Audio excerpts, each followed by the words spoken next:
एक बार एक बंदे ने लोहे की दुकान कर रखी थी और उसने अपने डिब्बों में पिप्पों में लोहे का सामान रखा था। हार्डवेयर टाइप कुछ भी चीज़ें, ये काबले चेन ऐसी ऐसी चीज़ें उसने रखी थी। उसके पास कई बंदे आकर बैठ जाते थे। जैसे कई दुकानों पर टोली जम जाती है।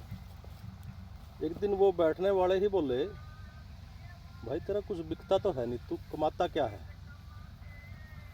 उसने कहा कि ना बिको कोई बात नहीं, मेरा लोहे का सामान है, ये तो पड़ा पड़ा बढ़ने लग रहा है। तो इसी तरह से जो पेड़ों की खेती है, एक टाइम मान लो रेट आपका नहीं आ रहा, जो रेट आप चाहते हैं, जो आपने टारगेट कर रखा है कि मैं इतने से कम तो नहीं बेचूंगा, तो कोई बात नहीं, आपके खड़े खड़े पौधे ही बढ़ने लग रहे हैं और रेट तो पौधों का बढ़ता ही रहता है।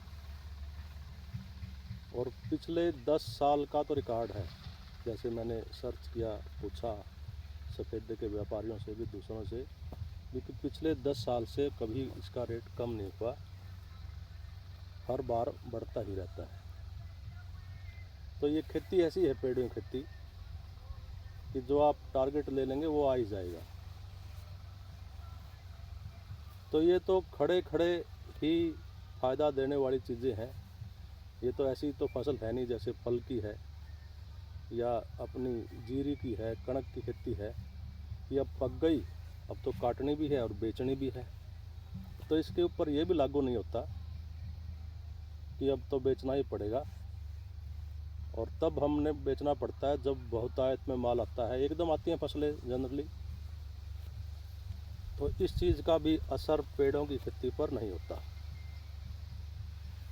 और ज़्यादा आमदनी के लिए हमें ये पेड़ों की खेती की तरफ अग्रसर होना पड़ेगा, यदि हम वास्तव में ही कुछ इनकम बढ़ाना चाहते हैं।